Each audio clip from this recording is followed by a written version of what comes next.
Hi everyone.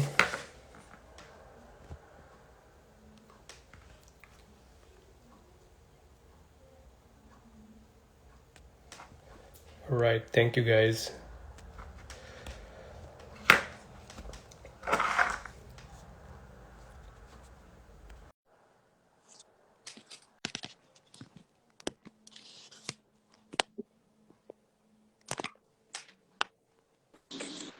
Hi. Hi, Dr. Mohammed. How are you? I'm good, Dr. Prachi. How are you doing? I'm fine. Thank you for taking time to connect today. No, I should thank you for giving me this opportunity to interact with all your followers. I looked at your profile. It's very impressive work. Hmm. Tell us a little bit about yourself so we can get to know. Yes, Yeah. yeah. So myself, Dr. Prachi Gajjar, I am basically a practicing dermatologist in Gujarat part of India, and I recently couples matched into a community program at Ohio into internal medicine. So yeah, I'm switching my specialty as well. Congratulations on your match. I know it's very Thank you. a long journey. It's not easy. It's like a lot. Yeah, Yeah. yeah. It took me 3 years. Uh, Yeah. See, now that's what it takes. Like when you have a vision and you are persistent, things Hmm. happen. Definitely. With your, experience, I know it's a huge success for you, and I want to take an opportunity to ask you some of the questions that I get from the students from different events. So I think you are a really good some insight from you. Uh, Uh, yeah, y- yeah, your voice was a little bit broken in between. Can you repeat your question? I'm yes, sorry. Yeah. I'm going to ask you some of the questions that those are the right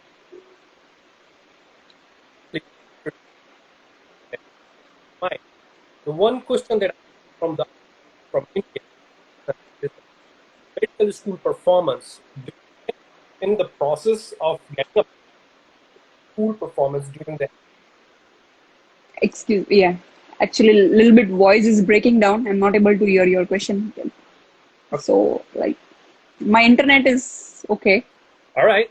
So I was So, asking okay. school performance in any way. Okay. Medical school performance evaluation, right? Right. So does that medical school performance weigh on the process of Yeah. Yeah, definitely. It plays a great role because I did my undergrad and postgrad from the same medical college. So I specially insisted my college to include everything I did, every little thing, as small as even tree plantation, social service, doing health camps, uh, presenting in a conference or organizing a conference or taking part in cultural activities, Mm. or I was first rank in my MBBS curriculum, so I also mentioned that. And I also took the chance to include my postgrad publications Okay. as well Okay. as the number of patients I had seen during my OPD. So definitely it is a very valid and authentic document from your college and from your dean. So it is a very important document for the match process. Yeah. Okay. And And also, year of graduation is a big concern from the IMGs. Like, how can we cover yes. that and what we should say and how we can hide it? And is there any way to, yeah. Yeah, so definitely as like MSP, it will not allow you to hide your YOG. Definitely, it is going to mention whatever you did in your college. Recent grads, they do get a preference for interviews, but I myself, I'm a 5 years old graduate. So the old grads, you don't have to worry. You can definitely cover it up with your step scores. So I will insist your USMLE step scores are really very, very important. If your scores are like about 250, they will like ignore or surpass other red flags in your profile. That's very true. And I have seen in my career Yeah. thousands of the students, same thing. Like if Hmm. your scores are good, Yes. they will be interested to give you the interview and they will be interested to find Yes. a good candidate or not. Yep. Yeah. Yeah. So nothing can And even if you are a, yeah, and sorry to interrupt. So even if you are an old grad, you can always explain or justify that gap by doing some clinical work or your internship or some volunteering activity or research activity. You can definitely show that and explain that why you took that long. Right. Step one Yeah. preparation is long journey, especially for the students who Mm-hmm. have been graduated long time ago. Now they are switching the career, Mm-hmm. to move to the United States. Mm-hmm. Can you tell somebody who's starting step one now, since the pass and Mm-hmm. fail, no score there, Yeah. how one should be preparing for the step one exam? Yeah. So my foremost tip is that whoever is entering medical school, please start your preparation from day one, because building USMLE concept is a great thing. It will take time for you to grasp thing, to understand the concepts, and to memorize it. So you can definitely start reviewing and understanding your first aid from day one of your medical school. And definitely you combine it with great resources like boards and beyond videos or osmosis videos, which will help you to understand it very well. And even though it is pass fail, I would say don't ignore first aid, because it is a foundation of CK, step 2 CK as well as step 3. So it is going to come everywhere in your entire USMLE profile. And even during my rotations, I saw that even the attending physician, they were able to recollect the first aid mnemonics and everything. So it is a it's very important book And throughout your medical career. questions Yeah. throughout the journey, students hesitate to do the question. They read, they learn, but they get scared for Yeah. the question. What do you say to those students? Yeah, definitely. So I myself, once I finished reading my FA along with boards and beyond, I immediately jumped to UWorld. I subscribed it for like for 1 year. I did my first pass, and after that I did second pass. Even after second pass, I did not stop doing MCQ. I combined other question banks like Emboss, and during my CK, I combined, I think, CMS forms and everything.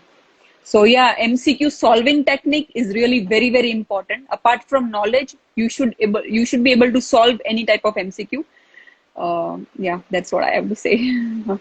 I tell students that step one, Yeah. especially, students thinks that it's a memorizational test. So you Hmm. memorize everything and you will be getting a great score. How true is that? Hmm. Memorization is very important, but does the memorization is the only thing they should be worried about? So I myself cannot memorize without understanding anything. So first you have to understand the concept. If you don't understand, ask someone, ask your friends, study partner, your teachers, or take help of videos like Boards and Beyond or Osmosis. Even if like after that you have to memorize it. And definitely few tables which are given in first aid, like in pathology tables you have to memorize all those tumor markers and everything. And each and every word, each and every sentence of first aid is really very important. You cannot ignore any single thing from first aid. So yeah. For the IMGs, everybody is in different level of conceptual understanding, level of strengths and weaknesses varies. So, what is the average time for a step one preparation for the IMGs? I like for those who are studying first aid from first year of medical school, like I said, from day one, they will take very less time after the internship. But for a person like me who is 5 years old grad, I had forgotten all my MBBS concepts. I took 1 year. But if your MBBS concepts are very strong, you have a strong foundation, you're already started doing first aid earlier, then I think you will take around 6 to 8 months. But again, I would say that don't limit yourself with time limit, because once you reach yeah, like your end point should be 230 to 220 consistent in your assessments. After that only you should book the slots for step one. That's what I say, And because some person may reach that 230 in 6 months, whereas the other person may take around 1 to 1.5 years. So yeah, it's very important. yeah, Yeah. because since now it's pass and fail, you have to rely on your Yeah. MBME score, and the MBME once it's Yes. 230, you're basically in the green Yeah. to say I might have a great chance to pass my exam. And Yeah. Yeah. yeah, how step two CK preparation is different than the step one preparation? That transition was very difficult for me, because I was a book person in my medical school, and then now transferring into UWorld and just iPad and just MCQ was totally different for me. It took me like 1 to 2 months for that change. I was still finding and searching for books in my step 2 CK, but I always advise people, don't do that mistake. Directly jump into UWorld. And step 2 CK is all about active learning. Active learning means solving more and more MCQs. and definitely making your own flashcards. I won't rely on any Enki preformed decks or like that. I would make my own flashcards and I would re-revise them. Like, Okay. In a step two CK preparation, is the first state is a good book, a review book versus mhm. Master the Board, or Master the Board is a better one? What do you recommend to the students? I myself did not check out Master the Boards, but like as I said initially, I was finding books, so I actually purchased Step 2 CK First Aid, and they have updated it very well. It is very systematic. They have like given it in a very tabular form and beautiful pictures and everything. So if at all you want, you can purchase that Step 2 CKFA. But I myself did not read it anytime. I was just doing UWorld because believe me, UWorld is updating itself so much that it has around 4,000 MCQs right now. 4,000 MCQ means 4,000 explanation. Right. So each and every explanation should be thorough by heart. So it took me one year to memorize and understand those all 4,000 MCQ. So I did not have time to review any other extra resources. Some students say I take a lot of time to read explanations. It takes entire my day Mhm. almost to read explanation. I don't get time to watch. Mhm. And I say that totally worth it because from the explanation you feel you are just reading explanation, not the book, but actually you are learning Mhm. and actually you're retaining a lot of information. So it's okay to, Yeah, when if it's taking a long time, that's okay. There are so many concepts. So switching gears exactly. from preparation of the exam, step one is step two. Let's talk about the EROS application. It's a Hmm. application that we submit, and they open in the early in the phase of match time. So is it a Mhm. good idea to start application as soon as the EROS token is available and it's open, or we should? Yeah, so unless you are done with your step to CK, I will say. Yeah, So don't waste time during your CK preparation. Once you are done with your CK, I think you are free after your CK and OET. Then definitely you can start writing your CV because it's a very long process. Some people like me who have home country residency, I had a lot to add in my CV. So my CV was very huge. I had to like we have to write it in a very systematic manner and like through the point, short and concise. So it will definitely take time because we ourselves need to proofread it. right. I think 50 to 70 times before submitting it. So it's good if we start as early as possible, and along with that also personal statement. Even that's going to take your nerves. I So saw your post on a personal statement that you said yeah. that I had to make sure my personality from the other's eyes. So how other people look at me, relative, friends, and people. I think it's a very good Hmm. approach to understand how people are looking. But can you tell a little bit about the personal statement, how to make our personal statement? Because it's a message that you are sending to the program Exactly. while you are Hmm. applying, basically, right? So Yeah, yeah. what is the right way to write the personal statement? How many pages it should be? Okay. Yeah, so I just to the viewers, I recently uploaded a video on that on my profile, USMLE Dom to IM. So please check it out. Yeah, and this is how I approach my personal statement. That initially I sat with myself. I asked myself that why I'm doing this, why USMLE, and why I want to go to United States and no any other country in the world, right? So that is the first question, and then other, it's a personal statement. So what is my personality that I have to ask myself and my family members, my best friends, my colleagues? They would know me more. Like for example, my husband, he found out what was my strong point. So you can mention your strength, that why you are a perfect fit for this specialty. That I think that message should pass on in your personal statement. What makes you unique among the other 6,000 applicants? Why only you? Like it should be very genuine and definitely very unique for only you. You should not copy it from somewhere like online. And there are many agencies who make personal statement for you, but believe me, they make a very generic and a common one for everyone. They'll use the words which are common for every people. So I won't recommend doing that. You yourself should write your personal statement, then you proofread it and make it read with other people as well. Like wherever I rotated, I asked the residents, I asked the attending physician under whom I shadowed to please review my personal statement and give you a suggestion, like how does it look, how does it sound, that way. Very true. And one more thing, that you don't have to rewrite your CV in your personal statement. Don't make that mistake. Whatever you have done, it's already there in your ERAS CV. So no need to like chew it again and again that I did this and I did that. Yeah. And that's one of the mistakes I always suggest the students to avoid. Your personal Hmm. statement is not your CV. It's not Eros application. Yeah, Everything yeah, is there. The personal statement is your opportunity to tell program why are you applying, basically. yeah, What makes yeah, you. exactly. In the Eros Yeah. application, also another thing is a letter of recommendations. Okay. If Hmm. somebody who's in India, in Pakistan, and never been to United States, don't have any contact in the United States, how one can, after passing these exams, how one can get the letter of recommendations, and how many letter of recommendations Yeah. suggest somebody have? Yeah, definitely. So the first step is please get your visa. Because I saw many of my colleagues, they could not travel due to visa issues. They did not have B1, B2 visa. And at last moment, they did everything. They completed step one, step two, and they were sitting in India. So they had to do tele rotations.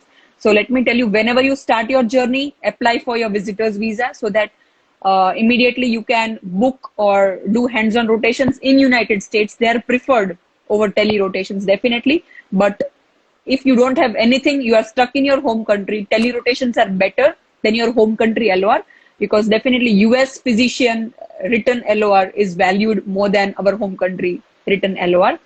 And it should be strong. Your letter of recommendation shouldn't be generic like what you find on Google or website. And I found that in United States, most of the doctors, they ask you to write the LOR for yourself. So people would just write good words. They'll write incidents from nowhere and they'll make it very like a story. So please, it shouldn't sound fake. You shouldn't exaggerate your letter of recommendation, even if they ask you to do that. You can always request a physician to write a very strong for yourself. You can ask them to observe you from day one of your rotation, and also ask for suggestions every week, that because I want to get a strong LOR, so please, I want some suggestions regarding my case presentation or regarding my patient communication skills or like that. So applying for That's the all. And you have, yeah. applying for the clinical experience, what strategy or approach you should suggest if somebody, for example, have a visa, how one should apply it? Hmm. And the letter to everybody, Yeah. email, or any other approach? Yeah. So definitely, if you have not graduated, then you are eligible for electives. So go for electives. So for that, I think you should have planning from 6 months prior. So whenever you are in final year of your MBBS, you should start searching for, you should start emailing or checking out the websites of universities. Mainly universities, they provide electives, right? Yeah. And then there is a long procedure through your college, a lot of documentation, and you need signatures from your dean and everything. So it's a long process, but you should check that on the respective website of the universities, what all requirements are there for that particular electives. And if you are already graduated, then I would recommend to do hands-on, that is externship. Like then, if you don't get anything, then observership is fine, because in observership you are not allowed to talk to patient, so you won't be able to take history. So without that, what will the attending physician, what will he observe in you, what will he write about you if you're just standing in a corner and if you're just looking around, and he will not be able to write anything about you. Patient encounter is important. That's how we learn, and that's how Yeah. we evaluate ourselves. Yes. And how Yes. programs IMG should apply with your experience? If my score is an average, for example, I have average, Mm-hmm. perfect. Mm-hmm. I'm an average student, but how many programs? Yeah. Yeah, so even I had an average score, like I was in my 230 and 245, and I applied to 270 to 280 programs because I did not want to risk, because I wanted to match in the first cycle itself. I did not wanted to wait for second year. I did not want to waste another $5,000 next year. So all or none. So please invest your energy, money, everything into just one specialty. It's very, very important. Don't apply into 2 to 3 specialties. That's what my next question was. Sometimes Yeah, yeah. multiple specialties. For example, Yes. somebody like dermatology, it's very competitive in Mm-hmm. the United States. Mm-hmm. Somebody wanted to apply in a dermatology and applied all the programs in dermatology. For that type of a specialty, dermatology or any other competitive specialty, should that person also apply only one specialty, or that person should have another second option for them? It's like if we apply, like, definitely if it is a specialty like dermatology, you have to do internal medicine preliminary year. So I think you have to apply to internal medicine preliminary year, and you should be able to justify that why doing internal medicine before dermatology is important in your interviews and everything. And I had not applied to dermatology. I was only into internal medicine during my math cycle. And for competitive, like what I had observed is if one person concentrates into two specialties, somewhere he will have bias in his answers while interacting with the program director, while writing in the personal statement. You know what? The PDs, they are very, very intelligent to catch your fakeness, to catch your lies. So somewhere you might be faking yourself, Yeah. and somewhere you might be cutting your money or investment into one specialty. That, okay, I can't afford, uh, you know, I can't afford 350 programs. So why two? So I should cut internal medicine programs. So somewhere you might be doing that, and it will reflect in your overall profile, in your conversation with the PD. And if that specialty is an option for you, you will be option for the PD as well. Hmm. You know, So that's how it goes. that's what we call the perceived commitment to that specialty. You're every Yeah. in that particular specialty. You're telling them Yes. you're a perfect candidate for that specialty. Yes. And Yeah. Exactly. Yeah. how many interviews when somebody say, okay, I have a chance to match? See, like they say that if it goes, like if it's into 10, if I have 4, then it's into 10, means 40% chance of matching. Right. If 8 into 10, so 80%. And if it's above 10, means 100% you're going to match. That's what I heard. Okay. And definitely, a few of my colleagues who had just 1 to 2 interviews, they were not able to match. Even though people say that you just need 1 interview to match, I would contradict on that statement, because believe me that if you have more number of interviews, in every subsequent interview, you are going to perform better. See, Right. your first interview is just going to be a trial and error type. You want to know how to interact. The PDs will make out that, okay, she's interacting for the first time. The second, you will improve yourself. In the 10th, you will be your 100%. I mean, you will be your 100% best. You Yeah. will give your best. There are chances that you will get matched into your best interview as well. Because we Yeah. are in the career not like other careers. We have no experience of much interviews, because if somebody is doing Yes. another career like an MBA, they apply 100, Yeah. Yeah. they go Mm-hmm. through the interview process Mm-hmm. multiple time, and they get expert. This is the only shot we have Yes. for Yeah. the interview preparation. What do you suggest if somebody's getting a call and for interview? What is the best way to prepare? Yeah, so see, this is very, very, very important step, because even if you are a very strong candidate, you are a recent grad, you have very excellent scores, but if you are not able to communicate well, you are not able to connect with the PD, they are not going to select you. So interview preparation becomes very important step. For that, you have to practice and practice. I used to practice daily for like last 30 to 45 days with different people, with my husband, with my colleagues who were going to apply for the match, or the resident, first year resident or second year resident, my friends. I would even ask them. And I also took professional help from, I would like to mention USMLE 360. He's one of my friend, Dr. Ashish Sharma. And another is IMG Roadmap, Dr. Nilalum. I also practiced with them. And it really helped me. They corrected me what not to say and what to say where. So Well, that was really very, very important. Yeah. I'm impressed by your communication skills. So you have a really good Thank you. communication skills.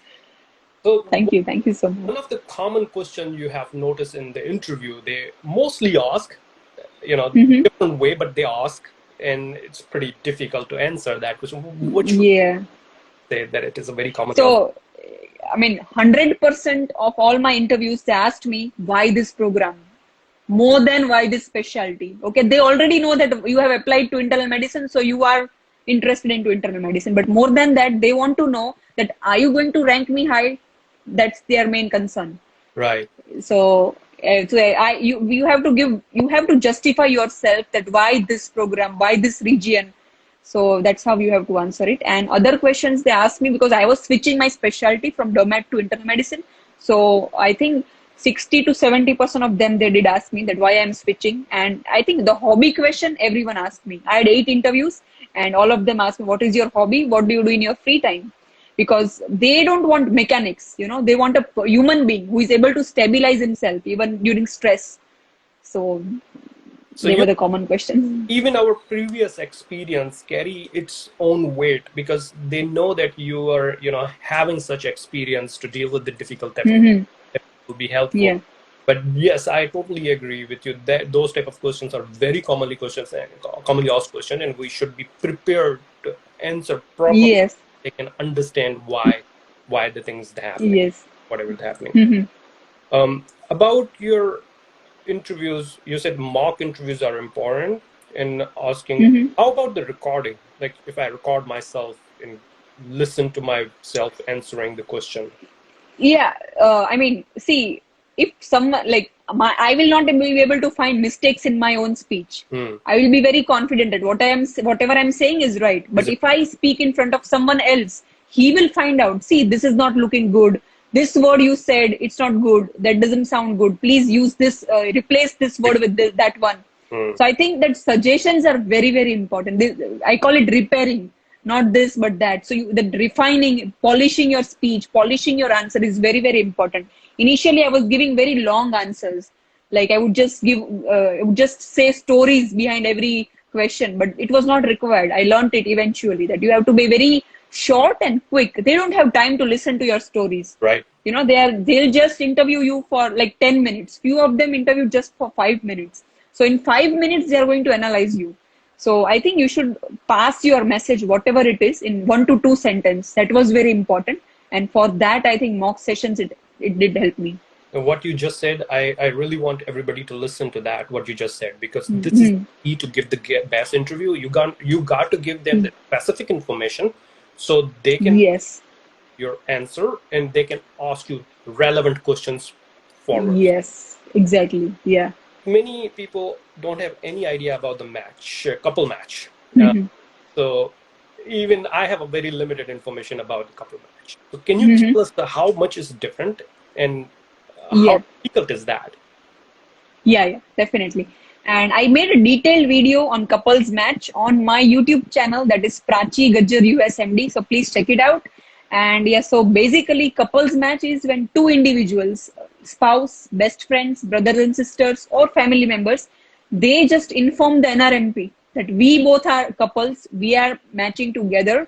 And during the main thing comes during the rank order list submission. At that time, we have to make combinations that depends on the couple, that which kind of combination they want to make, like far away locations first or nearby locations first. It depends on that. So as a couple, we were ready to even stay far away, so we made our rank order list this way: first same hospital on number one, then later on two hospitals in the same city, after that two hospitals in neighboring states, and then far away states, like that Okay. way. And one more thing is that you can do couples match anytime from September to February. You can also withdraw it anytime from September to February. If you break up, then you can withdraw it also. Okay. So, yeah, No, this is very good information. I now have a better idea about the couple match because yeah, things happen, yes, when you're in the match process, you may connect with somebody, you get engaged, hmm, very, even not just the partner, but about the family member, just the way you said, your yes, sister got graduate and she applied, hmm, brother got graduate and applied together. So, hmm, and the yes, strategy that you mentioned, the same hospital, same city, hmm, here it's cities and states, and then they did stand the same hmm, approach. Last thing I yeah, want to ask is that sometimes in the month of the September, October, students panic. They send the application and they get panic. I haven't had the interview. It's 20 days past. yeah, And I'm pretty sure you hmm, also maybe have felt that way. Like, I applied, where's yes, my application? What do you suggest yeah, to yeah. students in that time period? So what I observed during my match process was that those who had scored very high, like 260 or 255 up, 250 up, they got interviews during the initial time, that is October. And I had average scores, so I was very slow to get interviews. I got around like 1 to 2, and they would 260s, they would get 3 to 4 by the time of October ends. And then November, the 260s, they will keep on getting interviews in every month, be it October, November, December, Jan. But average, they'll just have peak in October, November. Then from December, it slowed down for everyone. Okay. So December, Jan was slow actually. unless and until you have great contacts in within the program, then you can definitely get it. Well, Dr. Prachi, I cannot thank you enough. It's very good and healthy conversation, and I think you answered really everything that I was, you know, hoping to ask you. And No, thank you for giving me this opportunity. I really enjoyed sharing my experience, and definitely feel free to connect with me on my Instagram page, that is USMLE-DUM2IM, as well as YouTube channel, and do watch my videos as well. And if you have any queries right now, I'm there. yes, Even so if any follower, any students, they have any questions, I can answer them right now also. yeah, everybody please follow Dr. Prachi and check out her YouTube channel as well. She's really awesome, very friendly, and I'm pretty sure you will get every kind of support. Wish you all the best. Thank you so much. Stay in touch with you. So, Thank and you so much, Dr. Mohammed. It thank you. was nice meeting you, nice talking to you. Same here. Same here. Thanks. Yeah. Thanks. Okay. Thanks. Bye. Have a nice day. Bye.